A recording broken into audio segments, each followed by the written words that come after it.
Hi అండి అందరికీ శాకంబరి కిచెన్కి స్వాగతం. శాకంబరి కిచెన్లో ఈరోజు పుట్నాలతో కజ్జికాయలు ఎలా తయారు చేసుకోవాలనేది చూద్దాం.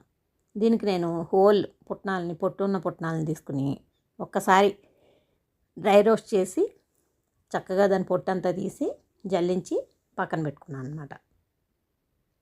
అలాగే మూకుట్లో ఒక మామూలు పుట్నాలను కూడా వాడుకోవచ్చు మీరు. నా దగ్గర ఉన్నాయి కాబట్టి వాడనమాట.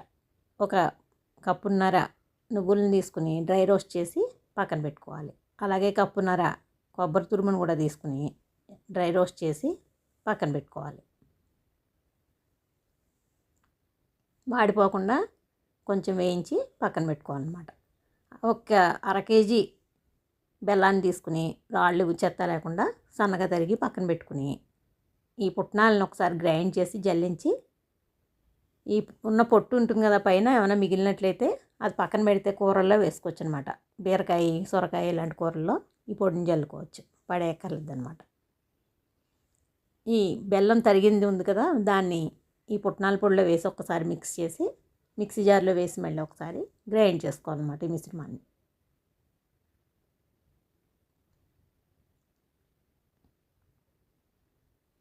ఈ బెల్లం పుట్నాలు బాగా మిక్స్ అయిపోతాయి ఇలా చేయడం వల్ల.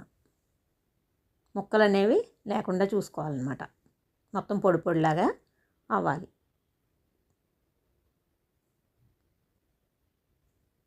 మంచి ఫ్లేవర్ రావడానికి, టేస్ట్ బాగుండడానికి ఒక 15 ఎలాచీలు, ఒక జాజికాయలో హాఫ్ ముక్క వేసి కట్ చేసి మిక్సీ జార్లో వేసుకోవాలి. లేకపోతే నలగదనమాట, మెత్తగా అవ్వదు.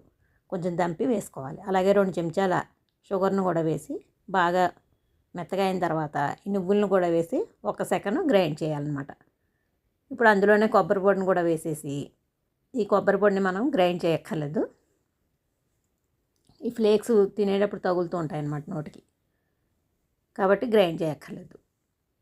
ఈ కొబ్బరి, ఈ నువ్వులు, పుట్నాలు, బెల్లం, ఇలాచి, జాజికాయ ఇవన్నీ కూడా చక్కగా ఫ్లేవర్స్ అన్నీ పట్టేట్టుగా కొంచెం అన్నీ మిక్స్ చేసి పక్కన పెట్టుకోవాలి.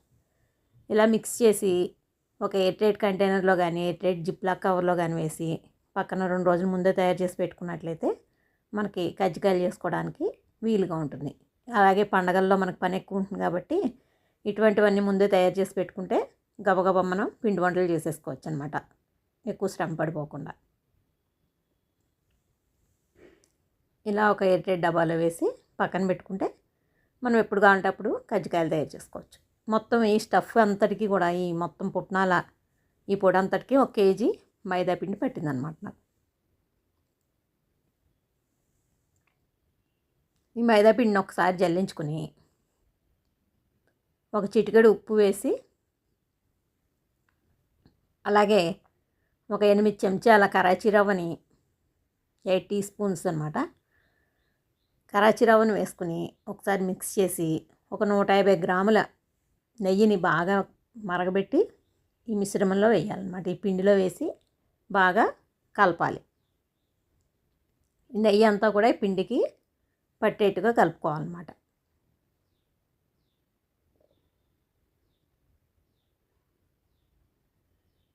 ఇలా పట్టుకుంటే ముద్దలు అవ్వాలి.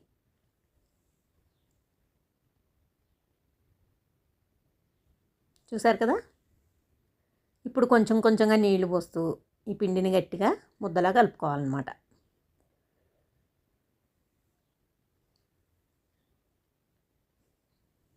కొంచెం గట్టిగానే ముద్దని కలుపుకోవాలి.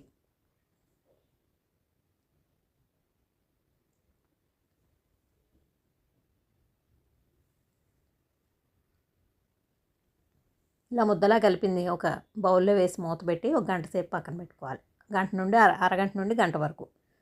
ఇప్పుడు దీన్ని పెద్ద పెద్ద ముద్దల్లా తీసుకుని చక్కగా పెద్ద చపాతీలాగా పలచగా చేసుకోవాలన్నమాట.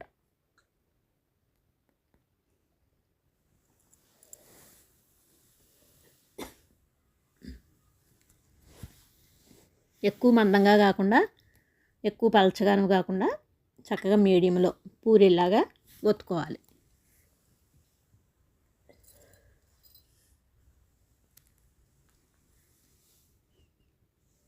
ఇలా పెద్ద పూరీలా వచ్చిన తర్వాత వీటికి మన దగ్గర ఉండే ఒక బాక్సు షార్ప్గా ఉండే బాక్స్ మూతలతో కానీ బౌల్స్తో కానీ వీటిని పూరీలాగా ప్రెస్ చేసుకోవాలన్నమాట. మనకి ఏ సైజు కావాలంటే ఆ సైజులో ఇలాగా నేను చూపించిన విధంగా ప్రెస్ చేస్తే ఒక్కసారిగా ఒక 7-8 పూరీలు వచ్చేస్తాయి అన్నమాట. వీటిలో స్టఫ్ పెట్టుకుని మనం అల్లేసుకుంటే సరిపోతుంది.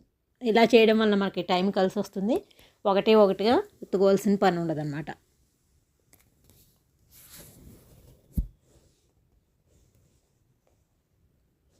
ఇప్పుడు నేను చూపిస్తున్న విధంగా చెయ్యి ఇలా పెట్టి, ఇది ఒక చిన్న ట్రిక్ అన్నమాట, టిప్పు. ఈ పొడిని వేయాలి. ఇలా వేసినట్లయితే చుట్టూ ఎడ్జెస్కి రాకుండా ఉంటుందన్నమాట పొడి. అలాగే మనం వేయించినప్పుడు బయటికి రాదన్నమాట. ఈ బయటికి పొడి రాకుండా చాలా జాగ్రత్తగా మనం ఫోల్డ్ చేసుకోవాలన్నమాట.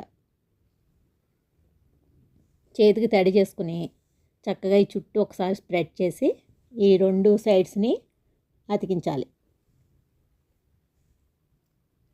ఇలా ప్రెస్ చేస్తూ పొడి బయటికి రాకుండా చాలా జాగ్రత్తగా ప్రెస్ చేయాలన్నమాట. ఇలా ప్రెస్ చేస్తే ఈ చుట్టూ ఒక్కసారి మనం ప్రెస్ చేసినట్లయితే ఈ అంచులు పలచగా అవుతాయి. ఇప్పుడు మనం అల్లడానికి ఈజీగా ఉంటుంది అన్నమాట కజ్జికాయ. ఈ 2 అంచులు కూడా స్టిక్ అవుతాయి అన్నమాట. ఇప్పుడు ఇలా ఫోల్డ్ చేసి ప్రెస్ చేయాలి. ఫోల్డ్ చేసి ప్రెస్ చేయాలన్నమాట. మళ్ళీ ఫోల్డ్ చేసి ప్రెస్ చేయాలి. ఇలా చేస్తే ఈ డిజైన్ ఈజీగా వస్తుందన్నమాట.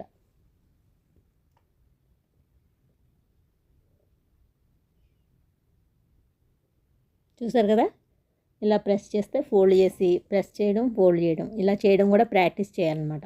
ఒక 2-3 సార్లు చేస్తే చక్కగా డిజైన్ అల్లడం వచ్చేస్తుంది. డిజైన్ అల్లడం రాని వాళ్ళు ఒక నైఫ్ తీసుకుని చుట్టూ ఒక్కసారి ఇలా కట్ చేసినట్లయితే కూడా, అంటే డిజైన్ రాదు కానీ షేప్ అయితే కజ్జికాయ షేప్లోనే వస్తుందన్నమాట. ఇలాగే ప్రతివి కజ్జికాయలన్నీ కూడా చేసి ఒక చాట్లో కానీ ప్లేట్లో కానీ పెట్టి పైన ఒక డ్రై క్లాత్ కప్పినట్లయితే ఆరిపోకుండా ఉంటాయన్నమాట. ఇలా మొత్తం అన్నీ చేసిన తర్వాత వీటిని వేయించుకోవచ్చు. లేదా ఒకళ్ళు చేసేవాళ్ళు ఒకళ్ళు వేయించేవాళ్ళు ఉంటే, చేసేవాళ్ళు ఉంటే వేయించేసుకుంటే ఇద్దరు ఉన్నట్లయితే ఈజీగా పని అయిపోతుందన్నమాట. చూసారు కదా, ఇలా చక్కగా చేసి ఇప్పుడు మళ్ళీ దీన్ని అల్లుకోవాలన్నమాట.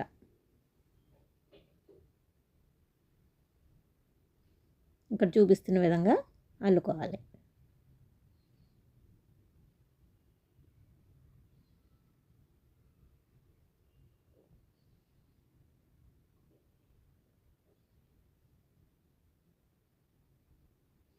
ఈ కజ్జికాయలు చేసే పీటలు కూడా ఉంటాయన్నమాట. అవి బయట అమ్ముతూ ఉంటారు. అవి కూడా తెచ్చి చేసుకోవచ్చు. ఈ కజ్జికాయల్లో చాలా వెరైటీలు ఉన్నాయి స్టఫింగ్ పెట్టి చేసేవి. అవి నెమ్మదిగా ఒక్కొక్కటి నేను చేసినప్పుడు వీడియోలు అప్లోడ్ చేస్తూ ఉంటాను అనమాట. ప్రస్తుతానికైతే ఈ పుట్నాల పిండితో చేసిన కజ్జికాయలు అనమాట ఇవి. చూసారు కదా, ఇంత బాగా వస్తుందన్నమాట మనం అల్లుకుంటే. ఇలాగే మొత్తం అన్నీ కూడా చేసి పక్కన పెట్టుకోవాలి.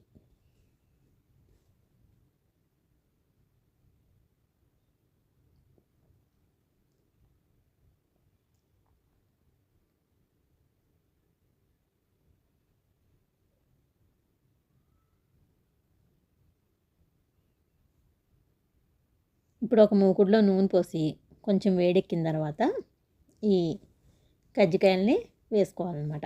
ఎక్కువ వేడి చేయకూడదు.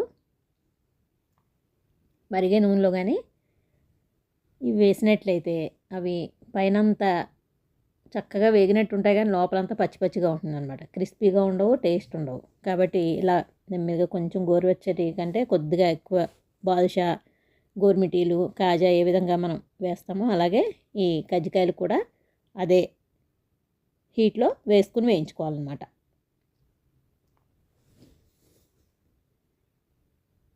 కొంచెం నెమ్మదిగా ఇవి పైకి వస్తాయన్నమాట కొద్దిగా వేగి.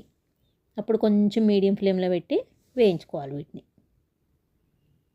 అలాగే మొత్తం అన్నీ కూడా ఇలాగే వేయించుకోవాలన్నమాట. అలా వేయించుకున్నట్లయితే లోపల పచ్చి లేకుండా క్రిస్పీగా క్రంచీగా ఉంటాయన్నమాట. లేకపోతే సాగుతూ లోపలంతా పచ్చిగా ఉంటాయి, పైన వేగిపోతాయి అన్నమాట, నల్లగా అయిపోతాయి. ఇలా లో ఫ్లేమ్లో పెట్టి చక్కగా వేయించుకుంటే ఇలా ఉబ్బుతాయి కూడా. చూసారు కదా ఎంత చక్కగా అయ్యేవి, నెమ్మదిగా అవుతున్నాయి. అవి మీడియం ఫ్లేమ్లో పెట్టి ఇప్పుడు నెమ్మదిగా వేయించుకోవాలి. స్వీట్ చేసేటప్పుడు సహనం బాగుండాలన్నమాట. అలా ఉంటేనే స్వీట్కి టేస్ట్ ఉంటుంది. బయట కొన్న వాటికంటే కూడా ఇంట్లో వేసుకుంటే చాలా టేస్టీగా ఉంటాయి. నెల రోజులైనా ఇప్పుడు మనం ఈ విధంగా వేయించినట్లయితే ఇప్పుడు ఎలా చేసామో నెల రోజుల తర్వాత కూడా అలాగే ఉంటాయన్నమాట. ఫ్లేవర్ మారదు, టేస్ట్ మారదు. అలాగే వీటిని బాగా చల్లారిన తర్వాత ఎయిర్ టైట్ కంటైనర్లో పెట్టి జాగ్రత్త పెట్టుకోవాలన్నమాట.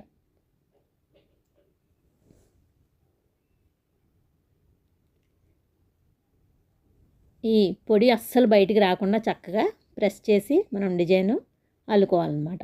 ఈ పొడి బయటకు వచ్చినట్లయితే మొత్తం అన్నీ కూడా ఈ కజ్జికాయలని చెడిపోతాయి అన్నమాట. పైన అంతా నల్లగా అయిపోయి అసలు ఇంత మంచి కలర్తో రావన్నమాట. చూసారు కదా, ఈ వీడియో మీరు అందరూ కూడా చూసి చేసుకుని ఎంజాయ్ చేయండి.